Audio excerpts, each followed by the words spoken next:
साल 1973 26 दिसंबर को हरियाणा के एक मध्य वर्गीय परिवार में जन्मा एक बच्चा आज लाखों बच्चों को पढ़ा रहा है। 16 की उम्र में सड़क पर पुलिस की पिटाई खाई, 17 की उम्र में सेल्समैन बनना पड़ा, यूपीएससी एग्जाम के वक्त प्यार में पड़ गए। बात कर रहे हैं हम डॉक्टर विकास देवकीर्ति की।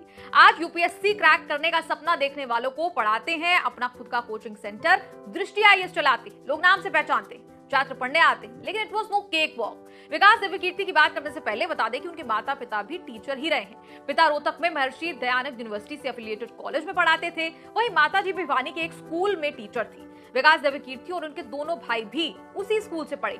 स्कूल के दिनों की बात कर लें तो डॉक्टर देवकीर्ति मैथ्स में अव्वल रहे, यानी 100 नंबर ऑन पॉइंट, लेकिन इंग्लिश में डब्बा गोल था, यानी हमेशा फेल हो जाते थे। ये बात उन्होंने खुद हमारे सहयोगी चैनल दी लल्लन टॉप को बताई है। कहा कि 10वीं तक आते आते एक सर जी ने पढ़ाया तो इंग्लिश कहीं ना कहीं थोड़ी बेहतर होने लगी, लेकिन 9वीं तक उनके माता पिता यही सोचते रहे कि भाई 10वीं बोर्ड में इंग्लिश में पास हो भी पाएगा या नहीं।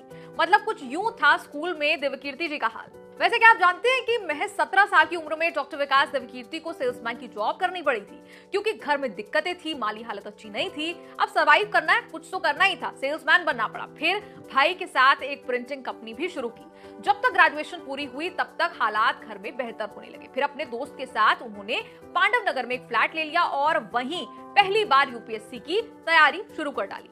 वहां एमए भी पढ़ने लगे। एमए में हिस्ट्री छोड़कर उन्होंने हिंदी साहित्य सब्जेक्ट ले लिया, लेकिन दिल्ली यूनिवर्सिटी में एडमिशन उन्हें नहीं मिल पाया। बाद में एडमिशन तो हुआ, लेकिन जाकिर हुसैन इवनिंग कॉलेज में हुआ। देवकीर्ति बताते हैं कि एमए हिंदी इसीलिए चुना क्योंकि अब सेल्समैन की जॉब नहीं करनी थी।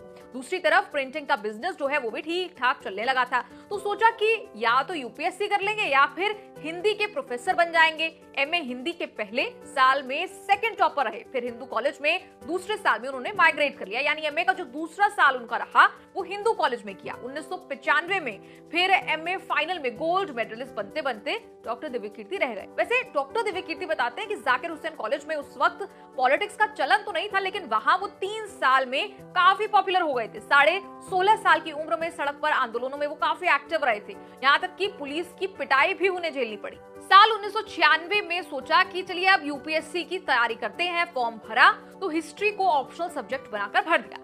फिर कभी सोशियोलॉजी की किताब हाथ में आई तो लगा कि ये सब्जेक्ट यूपीएससी में ले सकते हैं। फिर फॉर्म दोबारा भरा तो उसमें सोशियोलॉजी को चुना। 3-4 महीने तक बढ़िया से सोशियोलॉजी पढ़ाई की, ऑप्शनल पर फोकस किया क्योंकि उस दौर में ज्यादा जरूरी वो माना जाता था, इसीलिए फोकस किया। लेकिन यूपीएससी एग्जाम से 7 दिन पहले उन्होंने सोचा कि एग्जाम छोड़ देता।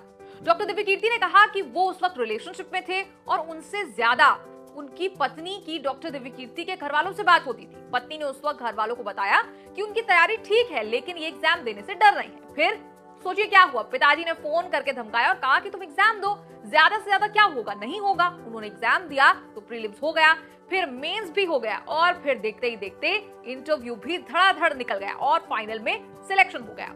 और देवकीर्ति कहते हैं कि कॉन्फिडेंस उनका ऐसा गजब था कि 26 मई 1997 को यूपीएससी के इंटरव्यू और रिजल्ट्स के बीच में ही उन्होंने शादी कर ली। 4 जून 1998 को फाइनल रिजल्ट आया, 384 रैंक आई। ये अलग बात है कि डॉक्टर देवकीर्ति को उम्मीद ये थी कि वो टॉप 20 में स्थान प्राप्त करेंगी, लेकिन देवकीर्ति बताते हैं कि उस वक्त आईएएस की 56 और आईपीएस की 36 सीटें थी और उन्हें सीआईएसएफ में असिस्टेंट कमांडेंट की पोस्ट ऑफर हुई थी, लेकिन चूंकि वो मेडिकली उसके लिए अनफिट थे तो उन्हें सेंट्रल सेक्रेटेरियल सर्विस ऑफर की गई और उन्होंने उसे हाँ बोल दिया। और हाँ बोलने का कारण ये था कि इस सर्विस में रहकर वो यूपीएससी के लिए पढ़ने के लिए समय निकाल लेंगे।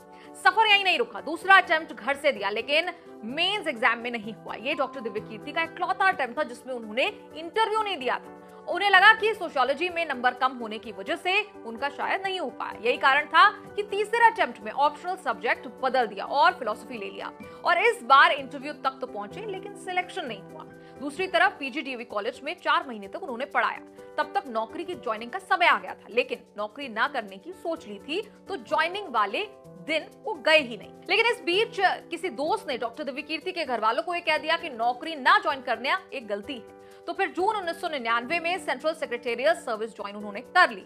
राजभाषा विभाग में डेस्क ऑफिसर के पद पर उन्होंने ज्वाइन किया, लेकिन बाद में 4-5 महीने में रिजाइन डाल दिया। सरकार ने उन्हें नौकरी से साल 2001 में रिलीव किया था। अब हाथ में 2 साल उनके पास थे, इसलिए कुछ तो करना ही था। हिंदी पढ़ाना शुरू कर दिया और यहां से शुरुआत हुई दृष्टि आईएएस कोचिंग की।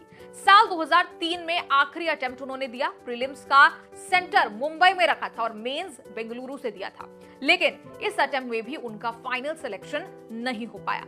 डॉक्टर दिव्यकीर्ति बताते हैं कि एक स्टूडेंट की जिद से उनके पढ़ने की शुरुआत हुई थी। यानी 1998 में उनके एक स्टूडेंट ने जिद की थी कि उसे हिंदी साहित्य डॉक्टर दिव्यकीर्ति से ही पढ़ना। उस स्टूडेंट ने कोचिंग के पोस्टर लगा डाले, 12 बच्चों को पढ़ाना शुरू कर दिया और आज उंगलियों पर गिनती करना भी मुश्किल है। सिर्फ और सिर्फ दृष्टि आईएएस के यूट्यूब चैनल पर 9.5 मिलियन से ज्यादा सब्सक्राइबर्स हैं। तो आपको डॉक्टर विकास दिव्यकीर्ति की यह कहानी कैसी लगी?